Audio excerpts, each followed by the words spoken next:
Ini aku, semua milikku, ku serahkan padamu Tuhan.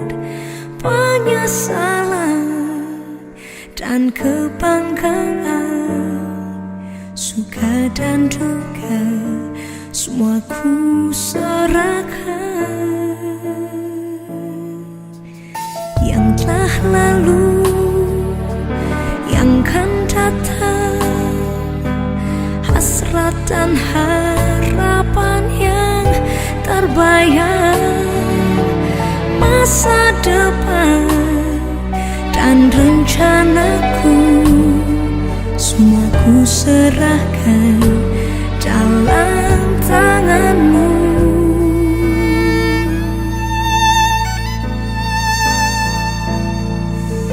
Ku persembahkan hidupku kepadamu Tuhan, untuk kemuliaan-Mu.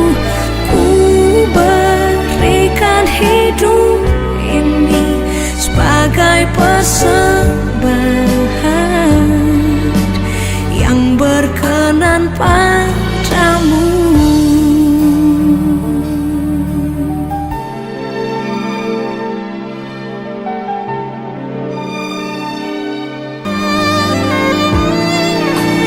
Yang telah lalu, yang kan datang, hasrat dan harapan yang terbayang, masa depan dan rencanaku, semua ku serahkan dalam tanganmu.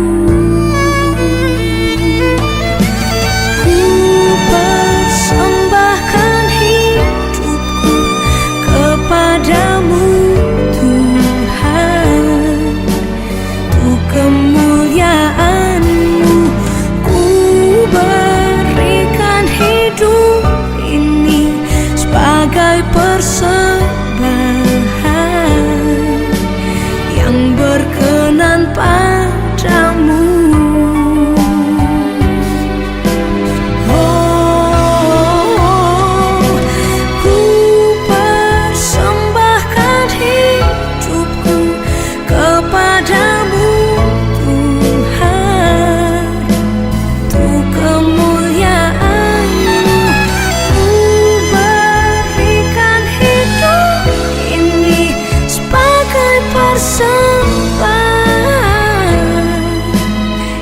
Berkenan padamu,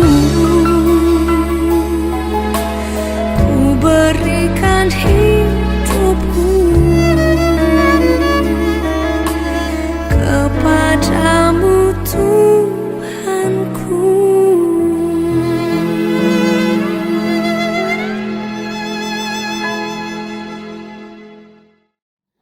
Menjuah-juah, Shalom, selamat pagi, salam sukacita. Kita bersyukur kepada Tuhan oleh karena pada pagi hari ini, di Jumat Agung ini, kita bisa bertemu kembali dalam sapaan teduh.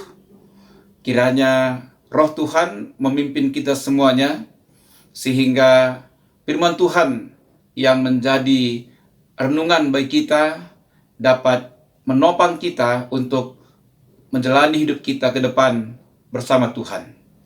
Sebelum kita membaca dan merenungkan firman Tuhan, mari kita berdoa. Kita berdoa. Bapa kami yang bertahta di dalam kerajaan sorga, kami terus bersyukur kepadamu ya Tuhan, oleh karena cinta kasih Tuhan senantiasa kami rasakan. Penyertaan-Mu sangat luar biasa bagi kehidupan kami. Ya Tuhan, di pagi, di saat kami merayakan kehidupan bersama dengan Tuhan, kami mau mendengarkan firman-Mu. Tuhan, tolong kami, pimpin kami dengan kuasa Roh Kudus Tuhan, supaya kami sungguh-sungguh mengerti, memahami akan firman-Mu, dan terlebih kami pun dimampukan oleh Tuhan di dalam melakukan kehidupan kami ke depan tetap bersama Tuhan tentunya. Firman-Mu adalah pelita bagi kaki kami dan terang bagi jalan kami. Berfirmanlah kepada kami ya Tuhan, karena kami anak-anak-Mu telah siap sedia untuk mendengarkannya. Di dalam nama Tuhan Yesus Kristus, kami berdoa dan mengucap syukur. Amin. Firman Tuhan yang menjadi renungan bagi kita di Jumat Agung ini terambil dari kitab 1 Petrus 2 ayat 16. Firman Tuhan berkata demikian. Hiduplah sebagai orang merdeka dan bukan seperti mereka yang menyalahgunakan kemerdekaan itu untuk menyelubungi kejahatan-kejahatan mereka. Tetapi hiduplah sebagai hamba Allah. Tema kita pagi ini ialah menghidupi kebebasan dari karya salib. Saudara-saudara yang terkasih dalam nama Tuhan Yesus Kristus.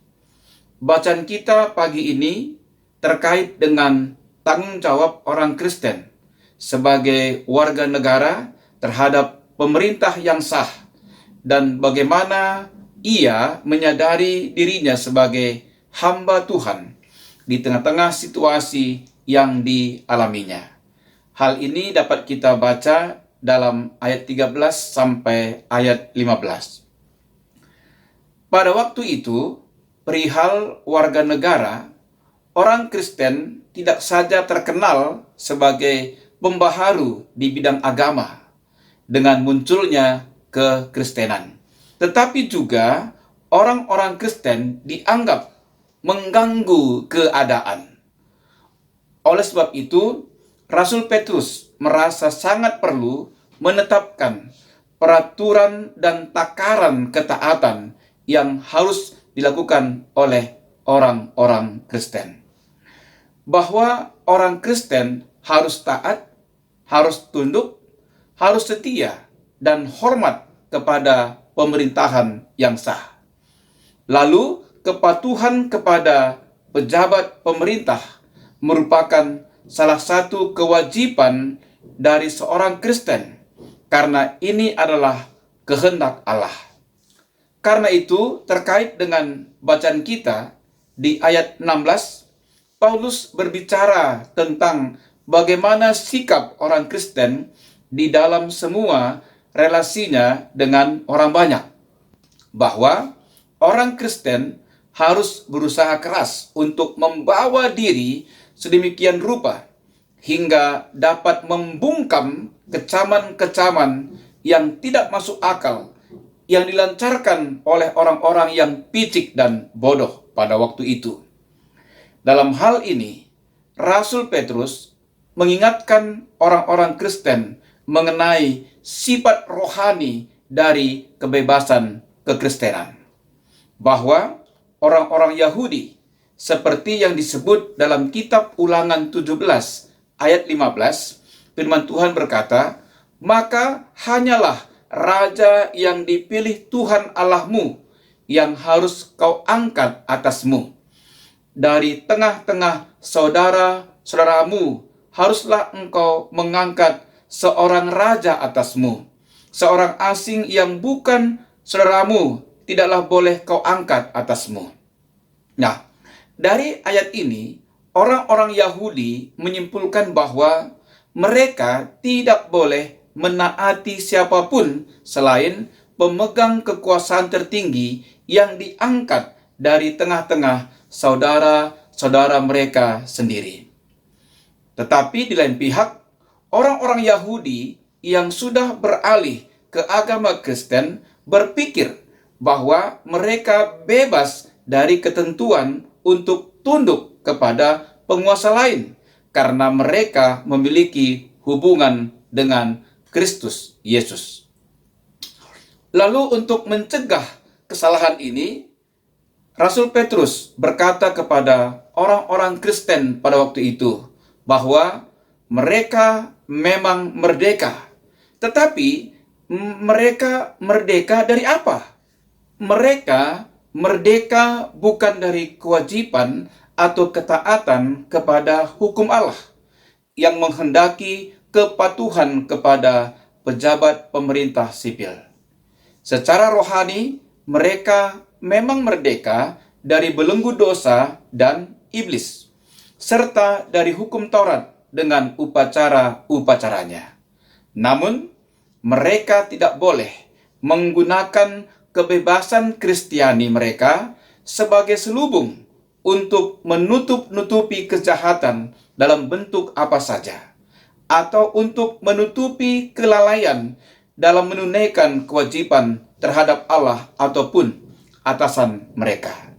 Sebaliknya, orang-orang Kristen harus ingat bahwa mereka adalah hamba-hamba Allah. Semua hamba Kristus adalah orang-orang yang merdeka. Mereka merdeka dari kekuasaan iblis. Mereka merdeka dari penghukuman hukum Taurat. Mereka merdeka dari murka Allah. Mereka merdeka dari ketidaknyamanan dalam menjalankan tugas. Dan mereka merdeka dari kengerian maut. Sebagai hamba-hamba Kristus, orang Kristen haruslah sangat berhati-hati agar tidak menyalahkan kebebasan Kristen mereka. Mereka tidak boleh memanfaatkannya sebagai selubung untuk menutupi kejahatan apa saja terhadap Allah atau ketidaktaatan terhadap atasan. Saudara-saudaraku yang terkasih dalam nama Tuhan Yesus Kristus, hari ini di Jumat Agung ini, kita memperingati kematian Yesus Kristus di atas kayu salib untuk menebus segala dosa-dosa kita manusia, sehingga kita tidak lagi menjadi milik kepunyaan iblis, setan, dan antek-anteknya, melainkan kita menjadi milik Tuhan. Karena itu, mari kita merayakan kebebasan kita di dalam karya penebusan Kristus Yesus. Kita merdeka dari kekuasaan iblis, kita merdeka dari hukum-hukum Taurat, kita sudah merdeka dari murka Allah dan kengerian maut, yakni kematian kekal. Sembari kita terus menggunakan kesempatan yang ada dengan mengisi keselamatan yang diberikan Allah bagi kita dengan melakukan kebaikan-kebaikan yang berkenan di mata Tuhan. Terpujilah nama Tuhan. Mari kita berdoa. Bapa kami yang di sorga, terima kasih untuk kebenaran firman-Mu yang sudah kami dengar pagi ini. Bagaimana sikap kami sebagai orang Kristen di tengah-tengah kehidupan kami sebagai warga negara dan dalam relasi kami dengan orang lain, supaya hidup kami mengalami kebebasan yang sempurna di dalam Yesus Kristus. Mampukan kami semua di dalam melakukan firman-Mu ini. Berkati anak-anak kami yang sudah mulai belajar secara tatap muka di sekolahnya masing-masing. Tuhan tetap memberkati anak-anak kami dalam semangat belajarnya. Tambahkan hikmat, pengetahuan, dan kepandaian bagi mereka, sehingga mereka semua naik kelas. Bagi anak-anak kami yang menunggu kelulusannya, Tuhan berkati supaya mereka lulus dengan nilai terbaik, sehingga mereka dapat diterima di sekolah yang diharapkan. Bagi anak-anak kami yang akan memasuki perguruan tinggi negeri, yang akan mengikuti jalur SBMPTN dan Mandiri, Tuhan memberkati, sehingga semua anak-anak kami beroleh kesempatan untuk kuliah di perguruan tinggi negeri. Kami menyerahkan seluruh anak-anak kami ini ke dalam tangan pengasihan-Mu. Kasih Tuhan menyertai mereka senantiasa. Ya Tuhan, inilah doa kami yang tidak sempurna ini.